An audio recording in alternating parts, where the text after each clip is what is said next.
শেরপুরে অভিযান চালিয়ে এনসিটিবির বিনামূল্যে বিতরণের প্রায় ৯,০০০ বই জব্দ করেছে পুলিশ।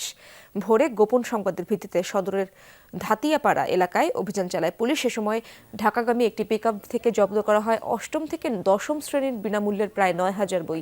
পরে চালকদের দেয়া তথ্যের ভিত্তিতে আটক করা হয় একজনকে। বইগুলো কুড়িগ্রামের রৌমারী থেকে বিক্রির উদ্দেশ্যে ঢাকা নেওয়া হচ্ছিল। এই লেনদেনে জড়িতদের চিহ্নিত করেছে পুলিশ। জব্দকৃত বইগুলো সদর থানায় রাখা হয়েছে।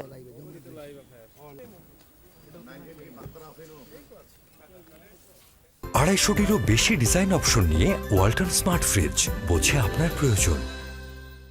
দর্শক, এ বিষয়ে আরো তথ্য জানার চেষ্টা করবো আমার সহকর্মী আদিল মাহমুদ উজ্জ্বলের কাছ থেকে। উজ্জ্বল, বইগুলো শিক্ষার্থীদের মাঝে বিতরণ ছাড়াই কিভাবে জেলার বাইরে গেল, এই বিষয়ে পুলিশ কিছু জানাচ্ছে কিনা আপনাদেরকে জানাবেন।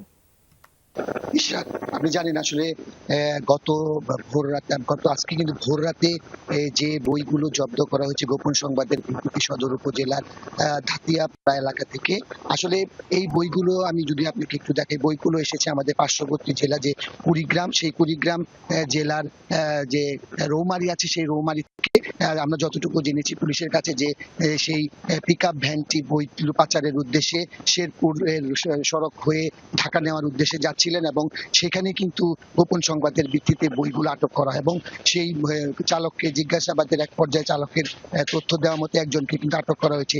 তবে এই বিষয়ে পুলিশ তদন্ত করছে। পুলিশ যেটুকু আমাদেরকে জানিয়েছে যে তারা খোঁজ নিয়েছেন যে সেখানে পার্শ্ববর্তী যে জেলা কুড়িগ্রাম, সেই রৌমারী থেকে এই বইগুলি বিক্রির উদ্দেশ্যে ঢাকা নেওয়া হচ্ছিল এবং তারা এই বিষয়ে তদন্ত অব্যাহত রেখেছে এবং এই বিষয়টি তারা তদন্ত করার আগে আসলে সাংবাদিকদের সাথে কিছু বলতে চাচ্ছেন না।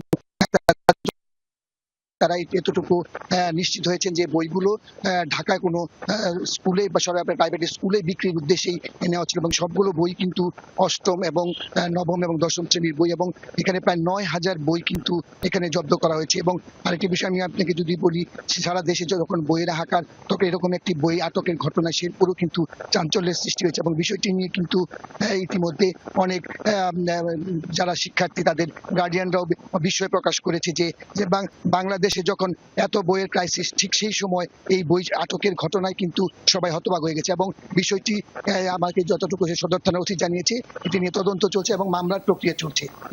ধন্যবাদ আপনাকে।